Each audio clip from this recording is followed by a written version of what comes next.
artinya seseorang yang gila hormat atau mengharapkan agar orang lain menghormati dengan cara berdiri ketika kita datang, walaupun kita seorang pejabat.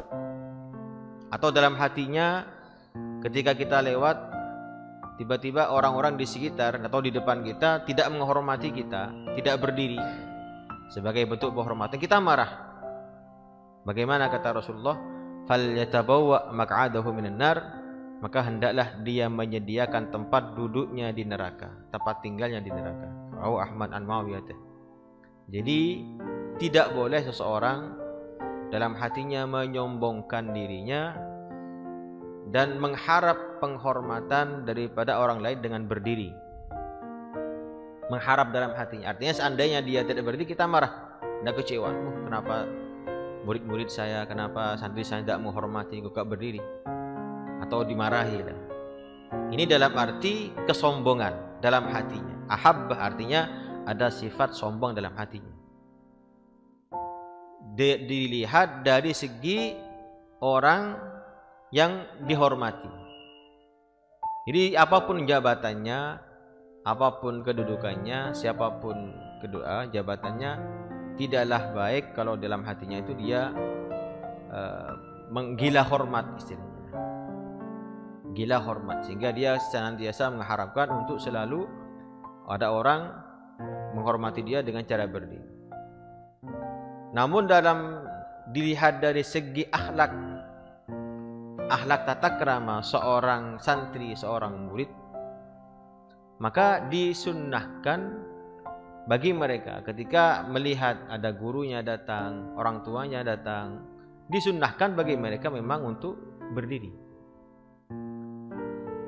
Jadi ada dua hal. Yang pertama dilihat dari segi orang yang punya jabatan, orang yang memiliki kedudukan. Tidak boleh dalam hatinya dia punya sifat sombong sehingga mengharapkan penghormatan atau gila terhadap penghormatan orang lain. Ini Rasulullah melarang, sehingga Rasulullah mengancam bahkan falyatabawwa maq'adahu minan nar. Dilihat dari segi orang yang punya jabatan. Dilihat dari murid, dilihat dari dari tata krama akhlak seorang murid kepada guru, anak kepada orang tua, maka sangatlah dianjurkan bagi mereka ketika datang orang tuanya, ketika datang gurunya, disunahkan bagi mereka untuk menghormati dengan cara berdiri. Ini pernah dipraktikkan langsung Rasulullah SAW.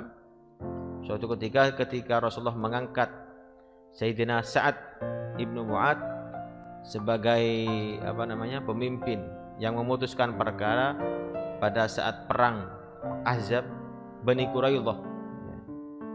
Beliau diangkat oleh Rasulullah sebagai pemimpin dari kaumnya. Diangkat sebagai pemimpin. Akhirnya Rasulullah memerintahkan ketika Sayyidina Sa'ad datang, pada saat itu kaum Bani Quraidah atau orang-orang di sekitar itu masih duduk, Rasulullah memerintahkan qumu li sayyidikum. Rasulullah mengatakan qumu li sayyidikum, berdirilah kalian untuk menghormati pemimpin kalian. Berdirilah kalian untuk menghormati pemimpin kalian. Jadi dilihat dari dua hadis ini bahwa satu dari orang sebagai yang memiliki jabatan, maka dilarang baginya dia punya harapan, punya ambisi, atau dalam hatinya punya sifat sombong sehingga mengharapkan penghormatan berlebih-lebihan dari orang lain. Jadi jangan sampai dalam hatinya ada kemarah, kalau dia tidak berdiri berarti tidak hormat. Dalam hatinya harus dihindari. Yang kedua adalah dilihat dari segi akhlak tata krama. Tetap seorang murid, seorang masyarakat atau orang anak kepada orang tua, maka hendaklah ketika datang gurunya, ketika datang orang tuanya, maka dianjurkan, disunahkan juga untuk berdiri sebagaimana yang diperintahkan oleh Rasulullah kepada kaum Sayyidina Sa'ad untuk berdiri menghormati kedatangan daripada Sayyidina Sa'ad bin Mu'adz radhiyallahu ta'ala. Naam.